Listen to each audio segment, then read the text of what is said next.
Welcome back to another video. My name's Jim Talks FPL and today I'm going to be covering the best players that you can buy from every area of the pitch going into Game Week 24. As well as that, we'll do a Game Week 23 review and my team selection and transfers going into Game Week 24. As always, if you enjoy the video, please smash that like button, and if you're new around here, please subscribe as I'm aiming for 1k subscribers by the end of February. Please help. Enough of all that, let's get into it. These lists are based on expected points for Game Week 24 as well as expected points over the next 5 game weeks. In goal, of course, the double game week goalkeepers come out on top. Alisson comes out top of the list, but I could and have argued that Pickford is potentially a better asset, mainly due to the fact that most teams already have double Liverpool, and if you go for Alisson, you can't bring in someone like Cody Gakpo.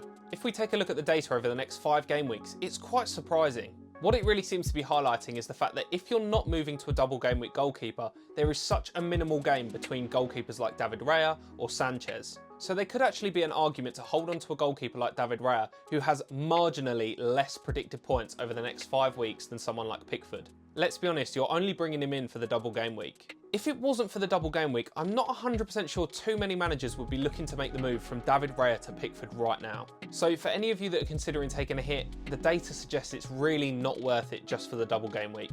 If you have a free transfer, then feel free to use it. Let's move on to the defenders for Game Week 24. The first thing you'll notice about this list is it is absolutely dominated by double game week assets. It is very tricky to look outside of these options right now, but of course Trent Alexander-Arnold comes out on top. I'm quite surprised that out of the 4 Liverpool defenders, Konate is bottom. He's picked up a few assists this season as well as goals. If he can stay fit for the next 5 game weeks, I wouldn't be surprised if he outperforms 2 of the 3 above him. Now, if you don't have any Liverpool defenders yet and you haven't bought Alisson, then the recommendation is of course going to Trent Alexander-Arnold. But if your budget is a little bit tight, then I do think Konate or Virgil van Dijk are great second options. For some FPL managers, you might even be forced into a defensive double up. I would not stress if you cannot bring in Cody Gakpo this week. Yes, he could get a big return, but I wouldn't be shocked if 2 defensive assets do actually outperform him over the next few weeks. The benefit of going with either Virgil or Konate is the fact that Trent Alexander-Arnold costs a lot of money, and after Game Week 26, there's a good chance you'll want to sell him to invest elsewhere. Whereas with a player like Konate, you're more than happy to hold long term. Mykolenko versus Tarkowski as a way into the Everton defence seems like a head versus heart situation. As you can see from the table, it suggests to go with Tarkowski over Mykolenko, which is definitely a decision made with the head. But as a more passionate manager looking for a bit more attacking output, then I think Mykolenko could be a better option. You just know Tarkowski is going to go score a big header against Liverpool now. Now let's move on to the midfield. It's quite predictable, but the 2 highest owned Liverpool midfielders top the list. In particular, Mohamed Salah, who most of us will be triple captaining. One thing that's really standing out to me is where Cole Palmer's sat on this list currently. Despite blanking in 2 game weeks, he is still considered the 4th best captaincy option going into Game Week 24. And his expected points over the next 5 game weeks is only second to Mohamed Salah. A key player to note that I've been absolutely banging on about for the last week or so is Bryan Mbeumo. He's expected to outperform Luis Diaz over the next 5 game weeks despite playing a fixture less. And even more importantly, he doesn't blank in Game Week 29. He is a huge player to consider over the next few weeks as he could become a big rank killer. Despite McAllister and Szoboszlai being quite high on the list, they don't offer too much in the sense of attacking returns, so I personally would avoid them for now. The same goes for Heung-min Son, who has been a serial underperformer so far this year. With Mikey Moore having a few good cameos off of the bench recently, Son's minutes could be uncertain. He is definitely not on my buy list. Let's get into the strikers. As expected, Cody Gakpo tops the lists for forwards right now. However, one thing you'll notice is that he is not predicted to be the highest performing attacker over the next 5 game weeks, with both Nicholas Jackson and Alexander Isak expected to outperform him. I'm sure there are loads of Nicholas Jackson owners right now absolutely livid at him, but maybe you should stick with him for the long term. As mentioned, Alexander Isak is expected to keep performing at a high standard despite some tricky fixtures. We also have to take note that Visa is creeping up that list and has been for a few weeks. No Premier League player has registered more shots on goal in the last 6 game weeks. But the big concern with Visa is that he only has 2 returns in his last 8 game weeks, so I'm not sure I'm ready to jump on that bandwagon just yet. If you can't afford Mbeumo right now, then he is the second best option into those Brentford attacking returns. Beto comes in quite highly, but that is all to do with the Dominic Calvert-Lewin injury. I personally wouldn't be willing to take a punt on this player right now, as news coming out of Everton is that he's trying to force a transfer and David Moyes has told him he is not in his plans. And there is a very good chance that Everton are going to sign another striker before the deadline. Another player who is currently second in the list is obviously Njai. I don't mind the idea of bringing him in, but if they do sign a striker before the deadline, it will devalue him significantly in the upcoming weeks. And there is also a good chance he will no longer be the penalty taker. Now that we've covered all of the players for Game Week 24, let's jump back in time to a Game Week 23 review. Following last week's massive red arrow, we are finally back on the green arrow train. That makes it 11 out of my last 12 game weeks. I scored 65 points this week and gained just over 30,000 places in rank. Still absolutely nowhere near where I need to be and nowhere near where I expect to be, but we'll get there.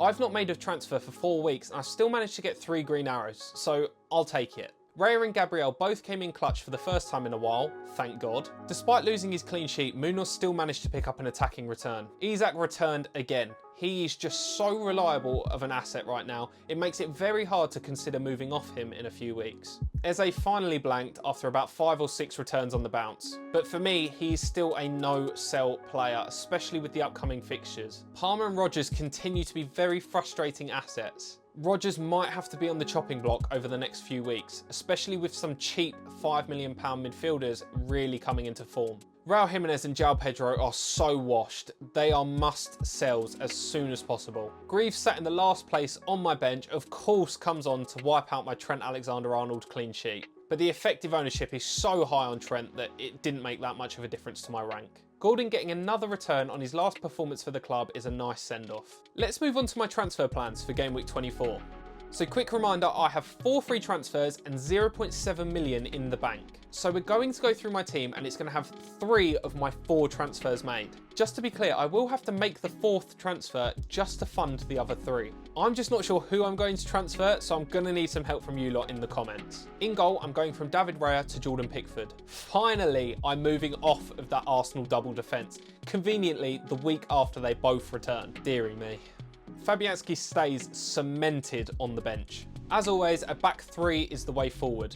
Trent Alexander-Arnold with his double game week, Munoz with a nice fixture against Man United, and Gabriel with a very tricky fixture against Manchester City. Both Castagna and Greaves stay on the bench for now. I am slightly concerned about Gabriel against Man City, but I don't expect a high scoring game. Let's hope that Arsenal can stunt some of the Man City momentum and get a nice 0-0. A 5-man midfield is calling. Mainly because I don't want to play one of my strikers. My second free transfer, Bryan Mbeumo, comes in for Anthony Gordon. I have been absolutely banging on about how Bryan Mbeumo is going to be essential, so I'm just backing my own opinion. Eze keeps his spot for now as he has a very, very nice fixture run. He obviously did blank at the weekend, but I can't bring myself to sell him just yet. Mohamed Salah is not only taking the armband, he's taking the triple armband. I've seen a lot of people flaking online about the triple captaincy, trying to talk others out of it to make themselves feel better. If you're like me and you still have all of your chips available, then this probably is still the best game week to use your triple captain. As for the next set of double game weeks, you're likely going to use your bench boost anyway. It might not pay off. Liverpool have 2 very tough fixtures, but if you don't buy a ticket, you can't win the raffle. And besides, we all have our own chip strategies, so don't let other people talk you out of yours. Morgan Rodgers, despite being extremely disappointing, has 2 fantastic fixtures, so I cannot sell him just yet. I would like to see a little bit more from him. Hopefully he puts in a better performance against Wolves. Cole Palmer of course stays in my midfield for now. He has brilliant expected points, so the fact that some people are already selling him concerns me. It feels like a little bit of a knee-jerk move, I'm not going to lie, because he still has 3 double-figure returns in his last 6 games. I think we just need to all have a little bit of patience. Up top, I still have Alexander Isak, who I'm not considering selling just yet, but I think I will start to consider it around Game Week 26. And my third and not so final transfer is Raul Jimenez to Cody Gakpo.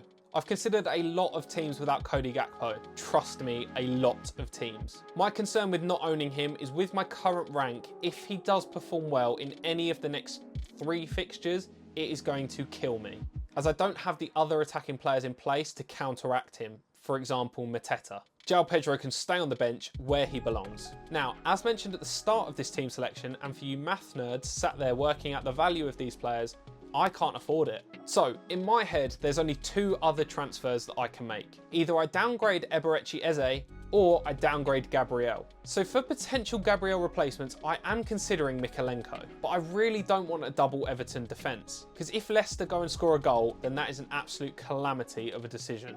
Another transfer that does catch my eye is to bring in Kirkez. He's not ideal for Game Week 24 against Liverpool, but after that they have some incredible fixtures and I will definitely want to own one Bournemouth defender for that run. The thought of selling Gabriel with their fixtures in Game Week 25 and 26 does make me feel violently sick. So the alternative transfer is to keep Gabriel and sell Eze for Otara from Bournemouth. Obviously, I would have gone for Kluivert or Semenyo, but I'm either 0.1 or 0.2 million short. I'm literally operating on a shoestring budget right now. But again, selling Eze with the upcoming fixtures just feels so wrong. I feel pretty good about my team going into the weekend. I'm not sure I'm making the most efficient moves possible, but I really want to attack the top 100k over the next 6 game weeks. So you will not be seeing a bust team from me anytime soon. Let me know in the comments which transfer you think I should make or any alternatives you think I should be making. As always, thank you all for watching. I'm going to set a very optimistic like target of 100, so make sure you go and smash that like button. Make sure you follow me on Twitter for my deadline updates, or you could go over to my TikTok where I usually go live an hour before. Subscribe if you're new around here, and I will see you later.